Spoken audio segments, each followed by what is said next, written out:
سیدہ ام اسحاق رضی اللہ عنہا۔ سیدہ ام اسحاق اور ان کے بھائی کا اسلام قبول کرنا۔ سیدہ ام اسحاق غنبیہ اپنے بھائی کے ساتھ مکہ معظمہ میں رہائش پذیر تھی، ایک اچھے خاندان سے تعلق رکھتی تھی۔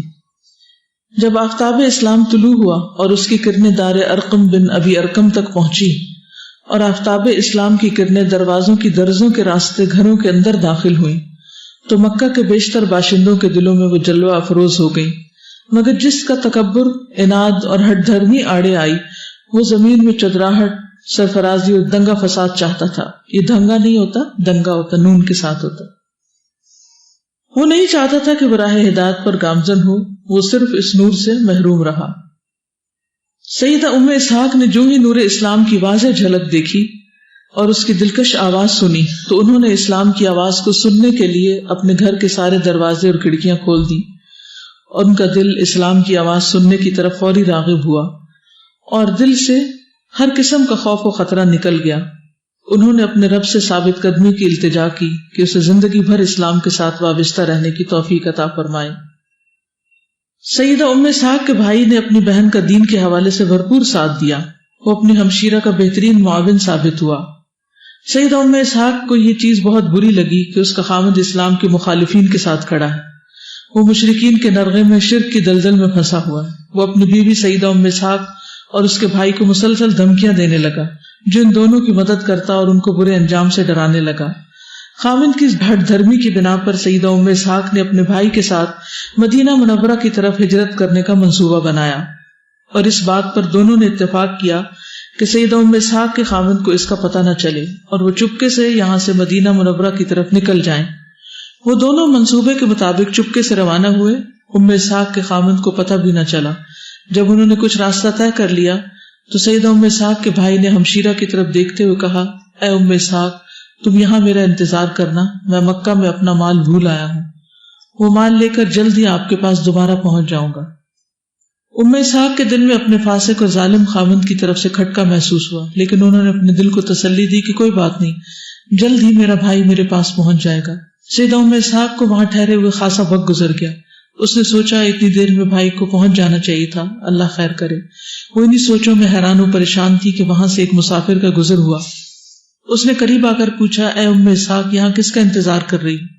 انہوں نے بتایا کہ میں اپنے بھائی کا انتظار کر رہی ہوں، وہ مجھے یہاں بٹھا کر اپنا مال لینے کے لیے واپس مکہ گیا تھا، لیکن ابھی تک نہیں آیا، بس اس کے آنے کا انتظار کر رہی ہوں۔ اس مسافر نے کہا، اے ام اسحاق، تیرا بھائی کبھی واپس نہیں آئے گا، تیرے خاوند نے اسے قتل کر دیا۔ ان کے اسلام قبول کرنے کے بارے میں مزید بھی کچھ باتیں ملتی ہیں۔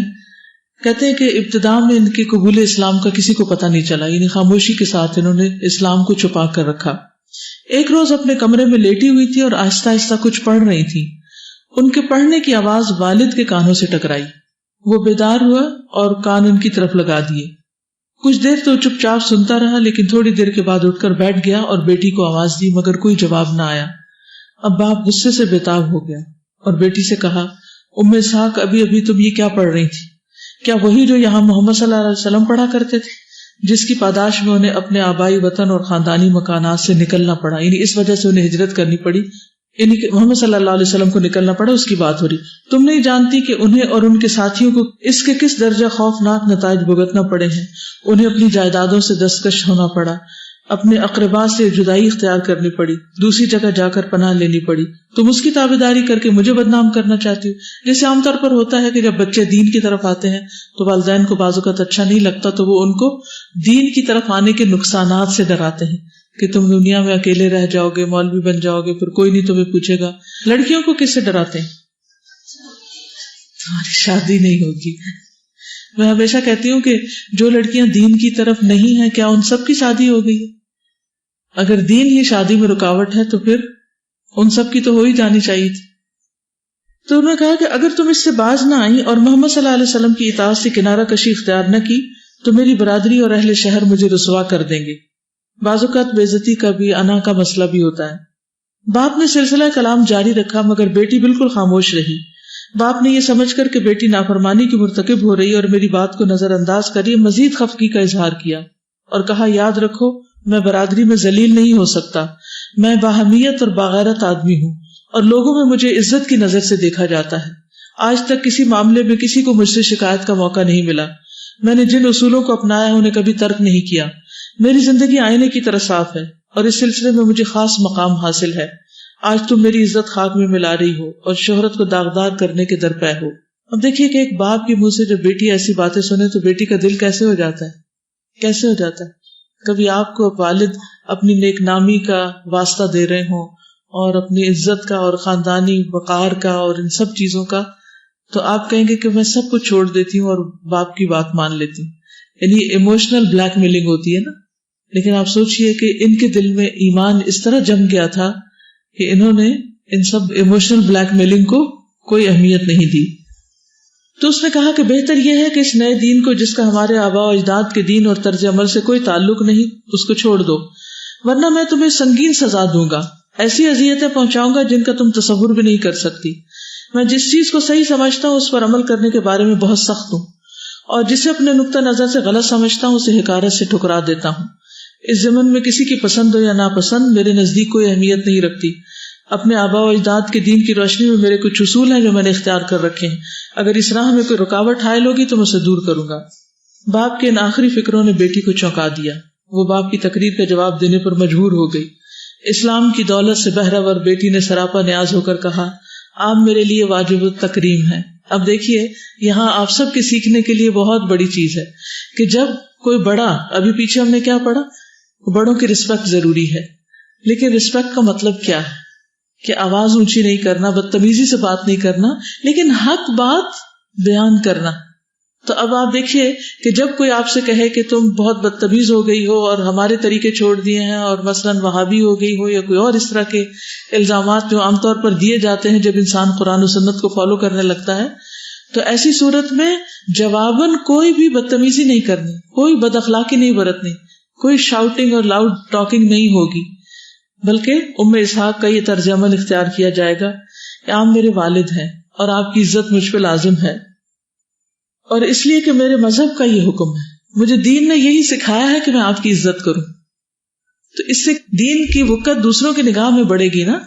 اس وقت ہم دین کو بلند کر رہے ہیں کہ جب ہم یہ کہتے ہیں کہ دین نے مجھے یہ سکھایا ہے کہ میں اپنے والدین کی عزت کروں. کیونکہ دیکھیے والدین بچوں کو ہمیشہ چاہتے ہیں, چاہے وہ غلط بھی کر رہے ہیں, پھر بھی ان کے دل میں اپنے بچوں کی محبت ہوتی ہے. تو آپ کبھی یہ نہ سوچے کہ والدین اب ہم سے نفرت کرنے لگے ہیں اور ہمیں بس چھوڑ دیا ہے اور ہماری اب کوئی وقت نہیں رہے گی. نہیں, وقت باقی رہے گی کیونکہ آپ ان کے بچے ہیں. صرف یہ کہ وہ یہ دیکھ رہے ہیں کہ جو آپ سیکھ رہے ہیں اس پر عمل کیا کر رہے ہیں, اور آپ کس قسم کا دین سیکھ رہے ہیں. آپ فنیٹک بن رہے ہیں, آپ بدتمیز بن رہے ہیں, آپ دوسروں کے لیے مصیبت کا باعث بن رہے ہیں یا دوسروں کے لیے راحت اور آرام کا باعث ہے. اگر دین پڑھنے کے بعد ہم اپنے ماں باپ سے اچھے انداز میں بات کرنا شروع کر دیں, ان کے بلانے پہ جلدی جواب دیں, ان کی خدمت کے لیے حاضر ہو جائیں, ان کے دکھ درد میں شریک ہوں, تو کیا وہ ہمارے دین کو برا بھلا کہیں گے؟ کیا خیال ہے؟ سب کو آواز سنائے گی؟ پھر سر ہی ہلا دیا کریں, ہاں یا نہ کر دیا کریں. یعنی اگر سب بچیاں دین پڑھ کر ماں باپ کی اطاعت گزار ہو جائیں, ان کے ساتھ اچھا سلوک کریں, تو ماں باپ آپ کو کیا روکیں گے پھر بھی دین پڑھنے سے؟ کبھی نہیں روکیں گے. یس, شکر ہے جواب دی. تو کہتے ہیں کہ اس لیے میرے دین کا یہ حکم ہے کہ ماں باپ کی ہر حال میں عزت کی جائے اور کسی صورت میں ان کے احترام کے تقاضوں کو نظر انداز نہ کیا جائے. یہ عزت احترام ہی کے تقاضے تھے جو مجھے مجبور کرتے تھے کہ میں زبان کو حرکت نہ دوں اور خاموشی سے آپ کی بات سنتی رہوں. اب بھی آپ کی عزت کرتی ہوں اور کرتی رہوں گی, لیکن اس کے ساتھ ساتھ یہ بھی ضروری سمجھتی ہوں کہ صحیح آواز آپ کے کانوں تک پہنچا دوں, کیونکہ جس دین کو ہم اپنے لیے پسند کرتے ہیں اسے سب سے پہلے تو ہمیں اپنے ماں باپ کے لیے پسند کرنا چاہیے کہ وہ سیدھے راستے پر آ جائیں, تاکہ اتمام حجت ہو جائے اور میں اپنے فرائض کی ادائیگی میں کوتاہی کی مرتکب نہ ہوں. کیونکہ بعض اوقات ہم سب لوگوں کو دین کے بارے میں بتا رہے ہوتے ہیں, لیکن اپنے ہی گھر میں ہم بالکل الوف ہو کے رہتے ہیں اور کچھ شیئر نہیں کرتے. جیسے بچپن سے ہو سکتا ہے آپ کی عادت ہو اسکول سے آتے ہی اسکول کی کہانیاں اور سٹوریز سنانے لگتے ہیں, اسی طرح کھانے کی بیس پہ. مجھے اچھی طرح یاد ہے کہ دوپہر کے کھانے میں اکثر یہ ہوتا تھا کہ وہ سب جو باہر سے یعنی بچے پڑھ لکھ کے آتے, وہ آتے ہی کچھ نہ کچھ اپنی کہانی سنانے لگتے. آج اسکول میں یہ ہوا, فلاں بچی نے یہ کیا, وہ اس کو چوٹ لگ گئی, اس کو زخمی ہو گیا, اس کی امی نہیں آئی لینے کے لیے, اس کو یہ ہو گیا. یعنی چھوٹی چھوٹی باتیں شیئر کرتے ہیں. تو اسی طرح ہمیں اب بھی کیا کرنا چاہیے کہ جا کر دوپہر کے کھانے میں, یا دوپہر کا اگر وہ کھا چکتے ہیں آپ کے جانے سے پہلے, تو پھر رات کے کھانے میں کچھ نہ کچھ ان کے ساتھ اچھی باتیں شیئر کریں کہ آپ کیا سیکھ رہے ہیں. پھر وہ کہتی ہیں کہ اے قابل احترام والد، بات یہ کہ میں اسلام قبول کر چکی ہوں اور میں نے دین محمد صلی اللہ علیہ وسلم کی حقانیت کا اقرار کر لیا ہے. میں اس نتیجے پر پہنچی ہوں کہ آباء و اجداد کا دین اور ان کے رسوم و عوائد کوئی حیثیت نہیں رکھتے. اصل شے صداقت ہے. اگر صداقت ہمارے بڑوں کے مذہب میں نہیں پائی جاتی تو اسے ایک لمحے کے لیے بھی قبول نہیں کرنا چاہیے. یہ بات اپنا وزن کھو بیٹھی ہے کہ جو کچھ بڑے کرتے رہے وہی ہمیں کرنا چاہیے. عین ممکن ہے ہمارے بڑے غلط راہوں پر چلتے رہے ہوں. ہمیں ان کی اتباع کر کے اپنے آپ کو غلط راہوں پر نہیں ڈالے رکھنا. حق کی تلاش اصل مسئلہ ہے. اگر ہم حق کی تلاش میں کامیاب ہو جاتے ہیں اور کسی شخص کی باتیں ہمارے ضمیر اور دل کو مطمئن کرتی ہیں تو انہیں قبول کرنے میں ہمیں تعامل نہیں کرنا چاہیے. اور یہی اصول آپ سب کو اختیار کر لینا چاہیے. یہ نہیں دیکھنا چاہیے کہ لوگ کیا کر رہے ہیں، معاشرہ کیا کر رہا ہے، ماں باپ کیا کر رہے ہیں، بڑے بہن بھائی کیا کر رہے ہیں. نہیں، آپ پر آپ کی اپنی ذمہ داری ہے. آپ کو اللہ نے عقل دی ہے، خود اپنے لیے اپنی راہیں متعین کیجیے اور صحیح چیز کو، حق اور سچائی کو اختیار کیجیے. شروع میں سچی بات کے اعلان میں واقعی کچھ اجنبیت محسوس ہوتی ہے. یعنی بہت مشکل ہوتا ہے سب سے ہٹ کے کوئی بات کرنا. یعنی سب لوگ ایک راگ الاپ رہے ہیں اور آپ ایک اور نئی بات کرنا شروع کر دیں تو لوگ سنتے نہیں ہیں. اور ہمارے کان چونکہ اس سے آشنا نہیں ہوتے لہٰذا اس میں کچھ وحشت کا گمان ہونے لگتا ہے. مگر غور سے دیکھا جائے اور آباء و اجداد کے تصورات سے بالا ہو کر اصل معاملے کی تہہ تک پہنچنے کی کوشش کی جائے تو ساری رکاوٹیں دور ہو جاتی ہیں. اے میرے معزز باپ، میں نے جو دین قبول کیا اور اپنے لیے منتخب کیا، اس کی تعلیمات براہ راست دل کے دروازوں پہ دستک دیتی ہیں. اس کا حکم یہ ہے کہ چوری نہ کرو، کسی کو تنگ نہ کرو، دنیا میں خون ریزی نہ کرو اور فساد نہ پھیلاؤ، لوٹ کھسوٹ کا بازار گرم نہ کرو، غصب کی عادتیں ترک کر دو، ہمسائے کے حقوق پورے کرو، انہیں تکلیف نہ پہنچاؤ، بڑوں کی عزت کرو، چھوٹوں پہ رحم کرو، ان کے ساتھ شفقت اور مہربانی کا سلوک کرو، ظلم و ستم سے باز آ جاؤ، حلال و حرام کے درمیان امتیاز کرو، عزیزوں اور رشتہ داروں کے ساتھ صلہ رحمی کرو، سچ بولو، جھوٹ کو چھوڑ دو. یہ دین کی جو موٹی موٹی تعلیمات تھی نبی صلی اللہ علیہ وسلم جو سکھا رہے تھے وہ ساری انہیں یاد تھی اور انہوں نے اپنے باپ کو بتا دی. کیا آپ سے کوئی پوچھے کہ آپ کیا سیکھتے ہیں تو کچھ یاد آئے گا؟ ہماری بھی ٹپس پہ ہونا چاہیے کہ ہم کیا سیکھتے ہیں، قرآن کیا کیا سکھاتا ہے، ہمیں کون سی ایسی باتیں ہیں جو پتہ چل رہی ہیں جو اس سے پہلے ہمیں نہیں معلوم تھی. باپ جو چند لمحے پہلے شخص غضبناک تھا، بیٹی کو اسلام قبول کرنے کی وجہ سے ڈانٹ رہا تھا، اب حیرانی کے عالم میں بیٹھا بیٹی کی باتیں سن رہا تھا اور کسی بات کو جھٹلا نہیں پا رہا تھا. کیونکہ اسلام کی جتنی بھی تعلیمات ہیں اس میں سے کس کو کہیں گے کہ یہ نہ کرو؟ کون کہتا ہے کہ جھوٹ بولو؟ کون کہتا ہے کہ لوٹ مار کرو؟ کوئی بھی نہیں کہتا. جب بیٹی بات ختم کر چکی تو باپ نے حیرت سے پوچھا، اسلام کے بارے میں جو کچھ تم کہہ رہی ہو وہ سچ ہے؟ بیٹی نے جواب دیا، کیوں نہیں، اسلام کی یہی تعلیم ہے اور وہ اپنے پیروکاروں کو یہی سکھاتا ہے. باپ اسی وقت ایمان لے آیا. تو بیٹی کی ثابت قدمی سے باپ بھی ایمان لایا. اور پھر اس کے بعد یہ کہ بھائی بھی ایمان لے آیا، اور بھائی بہن کو لے کے ہجرت کر رہا تھا کہ اچانک اسے اپنا کچھ سامان یاد آیا اور جب واپس آیا تو قتل کر دیا گیا. بہرحال کہتے ہیں کہ یہ سن کر ام اسحاق کو سخت افسوس ہوا. وہاں سے چلی اور نہایت تکلیف کے ساتھ مدینہ پہنچی. مسجد نبوی میں گئی تو رسول اللہ صلی اللہ علیہ وسلم وضو کر رہے تھے. روتے ہوئے آپ کو بھائی کے قتل کی اطلاع دی. آپ نے سن کر پانی کا چلو بھرا اور ان کے چہرے پر چھڑک دیا.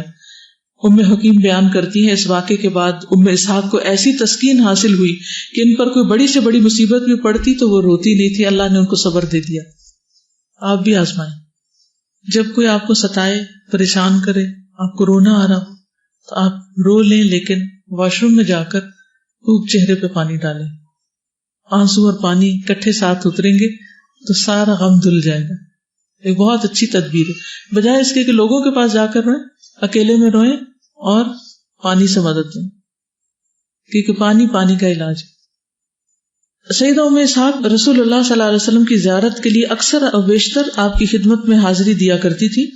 رسول اللہ صلی اللہ علیہ وسلم بھی ان کی عزت و تکریم کیا کرتے تھے اور ان مواقع پر رسول اللہ صلی اللہ علیہ وسلم ان کے ساتھ حسن سلوک اور شفقت کے ساتھ پیش آتے. سیدہ ام اسحاق کی روایت بیان کرتی کہ میں رسول اللہ صلی اللہ علیہ وسلم کے پاس تھی. آپ کی خدمت میں سرید سے بھرا ہوا پیالہ لایا گیا. میں نے سرید کھایا جبکہ آپ کے ساتھ ذوالیدین بھی تھے. رسول اللہ صلی اللہ علیہ وسلم نے مجھے ہڈی پکڑائی اور فرمایا اس سے گوشت کھاؤ. میں نے اپنا ہاتھ روک لیا، نہ اسے آگے بڑھاتی ہوں نہ پیچھے ہٹاتی ہوں. میری یہ کیفیت دیکھ کر آپ نے فرمایا، اے ام اسحاق تجھے کیا ہو گیا؟ میں نے کہا اللہ کے رسول میں نے روزہ رکھا ہوتا، میں نے بھول کر سرید کھا لیا. ذوالیدین بولے اب پیٹ بھر کر یاد آیا کہ روزہ تھا. رسول اللہ صلی اللہ علیہ وسلم فرمایا اپنا روزہ پورا کرو, بھول کر کھانے پینے سے روزہ نہیں ٹوٹتا, یہ اللہ نے تجھے رزق عطا کیا. کہا جاتا ہے کہ واقعہ ضعیف ہے, لیکن بہرحال مسئلہ یہی ہے کہ اگر کوئی شخص بھول کے کچھ کھا لے تو اس کا روزہ نہیں جاتا.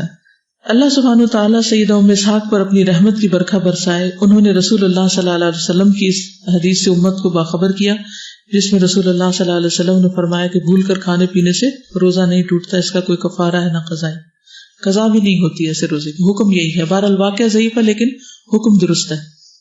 تو کیا سیکھا آپ نے؟ ایک لفظ میں کوئی بتائے گا؟ ایک لفظ. شاباش, ثابت قدمی, استقامت. گڈ جی. یہاں پہ جو بات ہوئی ہے نا کہ انہوں نے اپنے جب اسلام کا سنا آواز تو سارے دروازے اور کھڑکیاں کھول دی, تو اس سے ایک وہ دل کی کیفیت سی فیل ہونے لگتی ہے نا کہ مکمل طور پر اسلام میں داخل ہو گئی اور سب کچھ قربان کرتے ہوئے نکلتی گئی, آگے نکلتے گئی, بڑھتی گئی. یعنی اسلام کی بات, اللہ کی بات, اس میں ریلکٹنٹ نہیں ہمیں ہونا چاہیے. اللہ کی بات ہے, سچی بات ہے, دلیل سے ثابت ہے, سامنے لکھی ہوئی ہے, مجھے ایسا ہی کرنا ہے, مجھے کچھ اور نہیں کرنا. جی ساسا, جس طرح سے انہوں نے اپنے والد کو جواب دیا, حالانکہ وہ کتنی ٹینشن اور پریشانی کا وقت تھا جب ان کو وہ ایموشنلی بلیک میل کر رہے تھے, لیکن مجھے اس چیز سے بہت امپریس کیا کہ ان کا دل اتنا زیادہ ان کا شرح صدر ہوا تھا اور کانفیڈنٹ تھی وہ اسلام کی تعلیمات پہ کہ وہ نیگیٹولی متاثر نہیں ہوئی والد کی ان باتوں سے, وہ انڈر پریشر نہیں ہوئی. اس مشکل وقت میں بھی انہوں نے بہت اچھے طریقے سے خوبصورتی کے ساتھ اسلام کا جو پیغام تھا اس کا وہ تعارف کرایا. بالکل. تو یہ بہت اچھی ایک چیز تھی جس نے امپریس کیا. اور دوسری چیز واقعی ایسا کہ ہم پورا قرآن بھی پڑھ لیتے ہیں لیکن ہمیں مشکل ہوتا ہے, وہ الفاظ نہیں ملتے جس میں ہم قرآن کا یا اللہ تعالیٰ کا تعارف کرا سکیں کسی اور کو, ایکسپریس نہیں کر پاتے ہم. اس کے لیے رب اشرح لی پڑھنی چاہیے. سیکنڈلی جو ان کے ڈیڈ کا پرابلم تھا, وہ ان بیٹی کو بار بار یہی کہہ رہے تھے کہ لوگ کیا کہیں گے, میری اتنی زیادہ ریپوٹیشن خراب ہو جائے گی. سیلف میڈ کرائٹیریا تھا کہ جو میں سمجھتا ہوں ہمارے باپ دادا کرتے ہیں وہ صحیح کرتے ہیں اور میں یہ نہیں مانوں گا. تو آج کل میں دیکھتی ہوں ہمارا بھی یہی پرابلم ہے کہ ہم زیادہ تر حق اس لیے چھوڑ دیتے ہیں, ہمیں پتہ ہوتا ہے کہ what is wrong what is right, ہمارا دل بھی کہہ رہا ہوتا ہے, لیکن لوگ کیا کہیں گے. تو مطلب اگر ہم ان شیکل سے باہر نکل آئیں اور سچ کو پہچان لیں تو پھر اس پہ عمل بھی بہت زیادہ آسان ہو جاتا ہے. بالکل. جی مجھے آج احساس ہو رہا ہے کہ واقعی میری والدہ مجھے رمضان میں کہتی تھی کہ کل تم نے صبح دورہ قرآن کے لیے میرے ساتھ جانا ہے. تم اتنا غصہ کرتی تھی اور صبح اٹھی بھی ہوتی تھی تو آنکھیں بند کر لیتی تھی, تو میری ماما پھر بھی زبردستی اٹھا کے لے کے جاتی تھی. تو میں ادھر بھی الہدا میں جا کے اگر ماما آگے بیٹھتی تھی تو میں جان بوجھ کے غصے سے پیچھے بیٹھ جاتی تھی, اور اگر وہ پیچھے بیٹھتی تو میں آگے بیٹھ جاتی. بڑا ناراضگی کا اظہار کرتی. لیکن وہ ہمیں اس لائن پہ لانا چاہ رہے ہیں, دین کے رستے میں لانا چاہ رہے ہیں. ہم پھر بھی ان سے یہی کہتے ہیں کہ ماما پتہ نہیں کیا کرتی رہتی ہیں, بار بار اس طرح.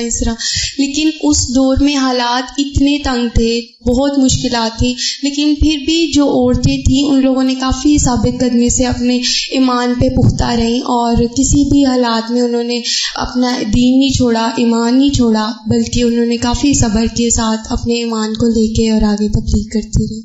شکریہ.